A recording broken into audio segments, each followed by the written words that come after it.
It's common to look at upgrading your hardware to get a better ride. Some of you will practice a few choice techniques, your manual, your bunny hop, your whatever it might be. We're thinking of that as software.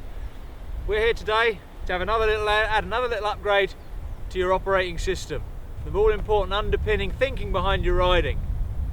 At the top end of riding, developments filter down to bikes that everyone rides over time. Same as Formula One, all the developments there end up in your family car eventually. But what we don't think about in terms of dripping down is the mindset of the riders that are performing at that level. So this session we're going to look at what we can learn from riders at the top level in terms of how they think about their ride, and maybe we can go out and apply that out when we're having fun on the trails and improve our own riding too. So we're going to look at the techniques that you can use to get your mind tuned in, like some of the top riders we work with here at Bike. We've been lucky enough to work with some of the fastest racers in the UK, and it's these techniques that help them to ride faster, think smarter, and just get that little bit of extra speed out on the track. While you might not be racing, we're definitely going to be looking at some techniques that will get you riding faster out of the weekends, or if you're getting out on the bike in the week as well.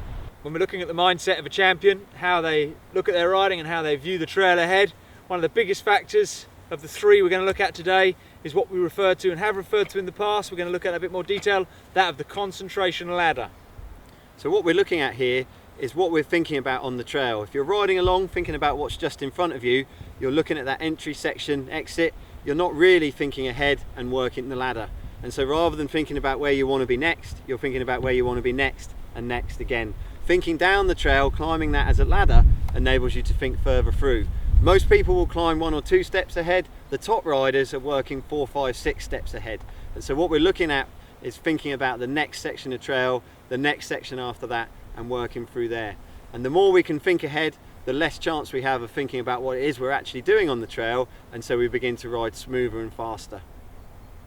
The bigger separation between your brain and your body, the more unconscious your actions are as you actually carry them out.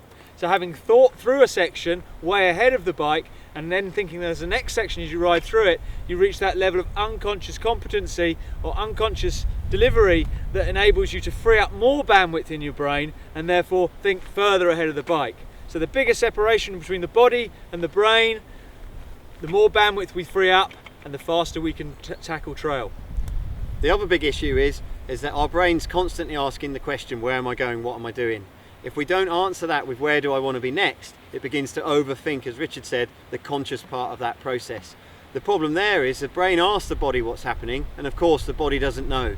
So it immediately says, I don't know. So the brain says, if I don't know and you don't know, then we might be in some kind of trouble, triggering what we call the health and safety man in your brain, or health and safety woman. And what that does is that overthinks the process and says, we might be in trouble here, we better stop, pulling the brakes, stopping you from going further down the trail and getting you into more trouble.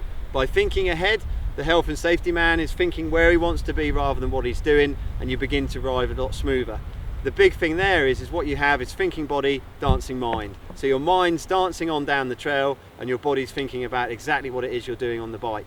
With those two in tune, you'll ride faster, smoother, and you'll hardly notice what terrain you're covering. You'll just be enjoying the ride. So as Richard comes through the trail here, he's looking ahead, reading the trail as he comes through, and concentrating on where he wants to be next. He's not thinking about the section he's in, he's thinking about the section he's coming to.